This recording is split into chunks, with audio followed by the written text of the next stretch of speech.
राम कल्पना है तो राष्ट्रपिता महात्मा गांधी का राजनीतिक दर्शन राम राज्य का छलावा था? जवाब चाहिए। महात्मा गांधी की समाधि पर लिखा हुआ हे राम झूठ है क्या? दूसरी बात, अब भारत से थोड़ा बाहर आइए। पिछले ही साल याद है दीपावली में साउथ कोरिया की फर्स्ट लेडी आई थी, क्योंकि वो मानते हैं उनके परिवार की डिसेंडेंसी भगवान राम से। थाईलैंड का किंग टाइटल होल्ड करता है, किंग रामा द 9th। पूरे यूरोप में हरे राम हरे कृष्णा मूवमेंट चलता है, ये कोई भारत ने नहीं चलाया। और दुनिया में एक ही देश ऐसा है जिसके नेशनल ब्रॉडकास्टर पर हर दिन रामायण आती है, वो है दुनिया का सबसे बड़ा मुस्लिम देश इंडोनेशिया। ठीक, और आप जाइए बाली जाइए, इतनी बड़ी वहां पे मूर्तियां नजर आती हैं राम लक्ष्मण और उनकी वो। और रावण का देश Sri Lanka, officially government of Sri Lanka कहती है लिखित में कि राम थे और राम के ये ऐतिहासिक स्थल हैं, मगर दुर्भाग्य कि राम का देश भारत आज इस बात पे बहस करता है कि ये नहीं है। अब मैं एक और वैज्ञानिक बात कहता हूं, सारी चीजों के बारे में तो टेक्नोलॉजी बदलती रहती है, नई नई चीजें आती रहती हैं। पहले रडार मैपिंग नहीं थी, आर्कियोलॉजिकल एक्सकवेशन नहीं था, अंदाजे किया जाता था, अब मैपिंग के थ्रू किया जाता है। मैं पूछना चाहता हूं, साइंस एंड टेक्नोलॉजी में सबसे बड़ी थ्योरी आइंस्टीन ने रिलेटिविटी की थ्योरी दी, जिसमें उसने कहा यह दुनिया सिर्फ स्पेस नहीं है, टाइम एंड स्पेस फॉर्म है। मैं आपसे पूछना चाहता हूं, टाइम का सबसे एक्यूरेट पैरामीटर क्या हो सकता है? आप कहेंगे 5 बजे है, तो 5 तो दिल्ली में बजे ना, लंदन में तो कुछ और बजा होगा, इसलिए ग्रीनिच मीन टाइम है जो सारी दुनिया पे लागू है। अगर आपसे पूछूं टाइम का एब्सोल्यूट पैरामीटर क्या है जो दुनिया में यहां पर छोड़िए, धरती पे, मंगल पे, बृहस्पति पे, किसी पॉइंट ऑफ सोलर सिस्टम पे लागू हो, it is only the relative motion position of the planet. और भगवान राम के रिलेटिव मोशन ऑफ प्लैनेट यानी एग्जैक्ट टाइम लिखा है।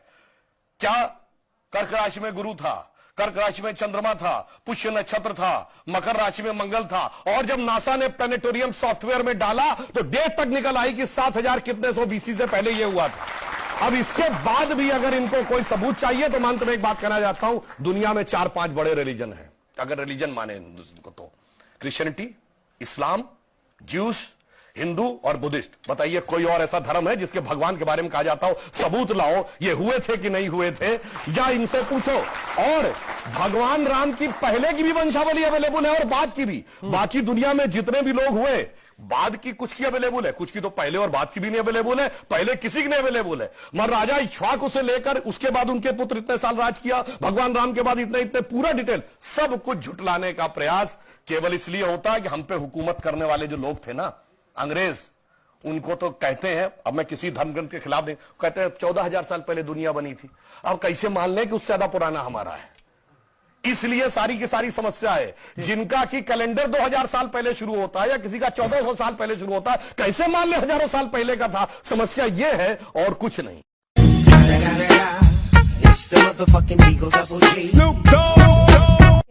समझ नहीं आ रहा अभी तक। जो आज प्रोटेस्ट तिरंगा लेकर लोग सड़कों पर निकले, हम बता रहे, इसमें कोई समझने की जरूरत नहीं अंजना जी, इसमें कोई रॉकेट साइंस नहीं है। मतलब आप मुस्लिमों के खिलाफ कुछ कर रहे थे और ये उनके पक्ष में चले गए, उनको उनका तुष्टीकरण कर रहे हैं, क्या है लॉजिक, क्या है सर? मतलब आप मुस्लिमों के खिलाफ कुछ कर रहे थे, ये उनके पक्ष में चले गए और तुष्टीकरण कर रहे हैं। देखिए इसमें हिंदू मुस्लिम की बात नहीं है अंजना जी, मैं पूरा लॉजिक बता रहा हूँ। देखिए ऐसा है, पुराना एक गाने की पंक्ति आपको याद है ना, तू हिंदू बनेगा न मुसलमान बनेगा, तू बदले हुए वक्त की पहचान बनेगा। और ये बदले वक्त की पहचान ऐसी आई है कि हर आदमी को मजबूरी में देश में निशान लेके चलना पड़ रहा है। मैं चुनौती के साथ कहता हूं, मोदी सरकार आने से पहले कितने प्रोटेस्ट में तिरंगे नजर आते थे? अब इसलिए नजर आते हैं क्योंकि बदले बदले मेरे सरकार नजर आते हैं, क्योंकि दिल्ली में बैठी हुई मोदी सरकार नजर आती है, इसलिए ये हालत है।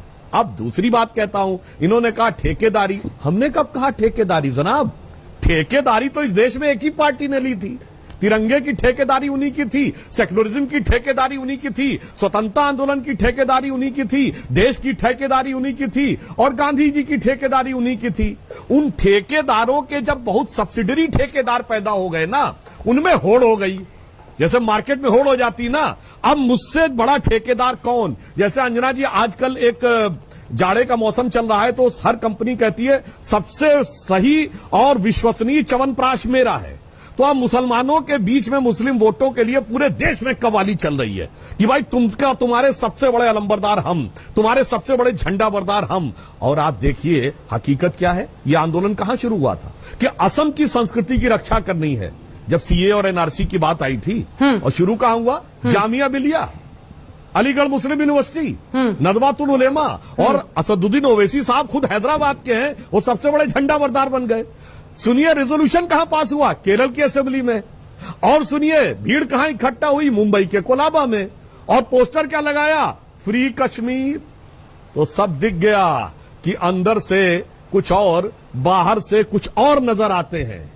इसलिए मैं ये कहना चाहूंगा इसमें कोई हकीकत नहीं है। मैं सिर्फ ओवैसी साहब, आप लोगों के साथ समस्या क्या है कि हर चीज में, मैं फिर वो वर्ड नहीं लाना चाहता था, भाई पार्टियों का समझ ही में नहीं आता ये क्या मोहब्बत है पड़ोसी मुल्क के साथ कि पहले आपका एक नेता जाके वहां पाकिस्तान में कहता है मोदी को हटाओ, फिर दूसरा नेता विपक्ष का जाता है और वहां के सेना अध्यक्ष को कहता है गले लगाओ। अब पूरे देश में आंदोलन इस बात का है कि पाकिस्तानी मुसलमानों को भारत में बसाओ, और तो और शेर भी पाकिस्तानी शायर का गाओ। गजब की बात है भाई, ये तो मेरे समझ से परे है। ये इसमें कौन सा राष्ट्रवाद है? अब चाहे तिरंगा उठा लीजिए, चाहे वंदे मातरम गा लीजिए।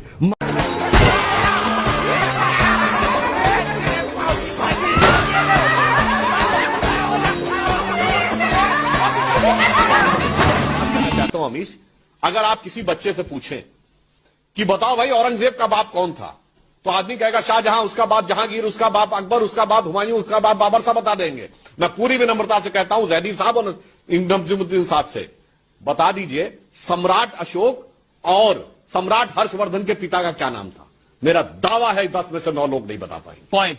अगर यह पूछ लिया जाए कि भगवान राम के पिता का नाम तो दशरथ था, दशरथ के पिता का नाम क्या है, 100 में 99 नहीं बता पाएंगे। क्यों? हमें इतिहास में वो पढ़ाया ही नहीं गया, हमें सिर्फ यही इतिहास पढ़ाया गया। मैं पूछना चाहता हूं कि कौन ऐसा राजा था जिसके लिए कहा गया अलेक्जेंडर ऑफ इंडिया? आप पढ़िए, ब्रिटिश हिस्ट्री में पढ़ाया जाता है अलेक्जेंडर ऑफ इंडिया कौन था? वो था कश्मीर का राजा ललितादित्य मुक्ता पीठ, जिसने कैस्पियन सी तक जीता। किसी को नहीं पता होगा। अरे 712 में मोहम्मद बिन कासिम ने अटैक किया, 1192 में दिल्ली पहुंचे। इस 500 साल क्या हुआ? बप्पा रावल का नाम नहीं आधे से ज्यादा लोगों को पता होगा, जिन्होंने अरब आक्रमणकारियों को खदेड़ कर टर्की तक खदेड़ दिया था। 500 साल लगे सिंध से दिल्ली पहुंचने में। उस 500 साल का इतिहास ही नहीं है। साहब पूछिए कौन सा ऐसा राजा था जिसको गंगई कोंड की उपाधि मिली? राजा राज चोल का बेटा राजेंद्र चोल, जिसका एम्पायर आज इंडोनेशिया के बाली तक नजर आता है। वो इतिहास में पढ़ाया ही नहीं जाता। सर हमारे यहाँ तो मोहम्मद गोली को पढ़ाया जा रहा है, हमारे यहाँ अलाउद्दीन खिलजी को पढ़ाया जा रहा है, हमारे यहाँ औरंगजेब को पढ़ाया जा रहा है, हमारे यहाँ मोहम्मद बिन कासिम को पढ़ाया जा रहा है, हमारे यहाँ महमूद गजनवी को पढ़ाया जा रहा है, हमारे यहाँ पर तैमूर लंग को पढ़ाया जा रहा है, हमारे यहाँ पर इतिहास ये पढ़ाया जा रहा है, रानी दुर्गावती को पढ़ाया नहीं जा रहा, सम्राट विक्रमादित्य को बहुत छोटा पढ़ाया जा रहा है, जिसने उपनिषदों का फारसी में अनुवाद किया। क्यों नहीं पढ़ाते उसको हम? अहिल्याबाई होलकर। मैं तो ये कहना चाहता हूं ना, औरंगजेब के साथ दारा शिकोह क्यों नहीं पढ़ाते?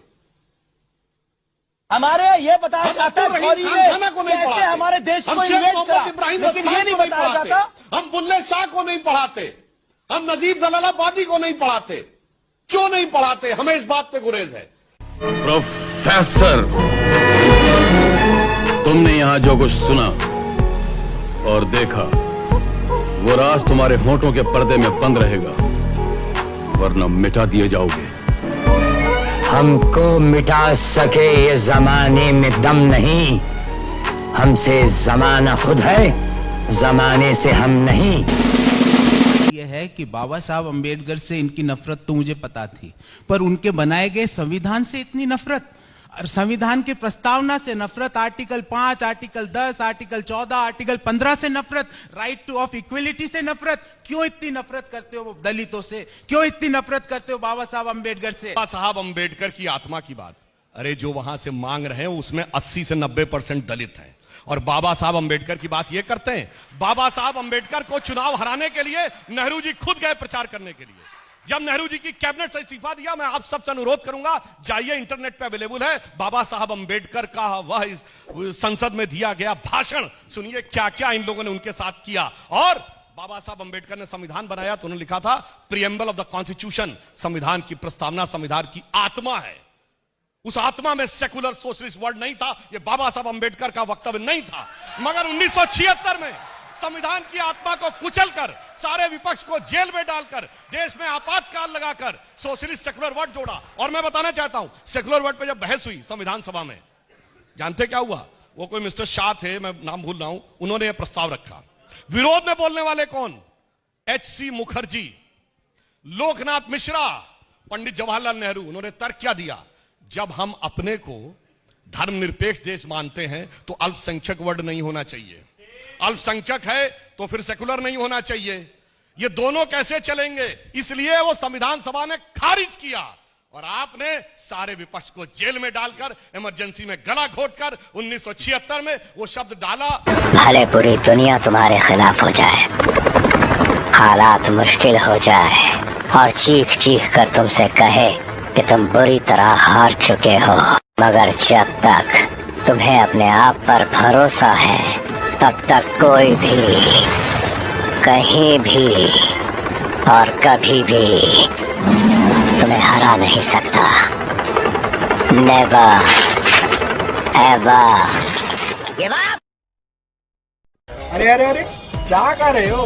वीडियो पसंद आई तो वीडियो को लाइक कर दो, एक प्यारा सा कमेंट छोड़ दो, अरे चैनल को भी सब्सक्राइब कर दो यार।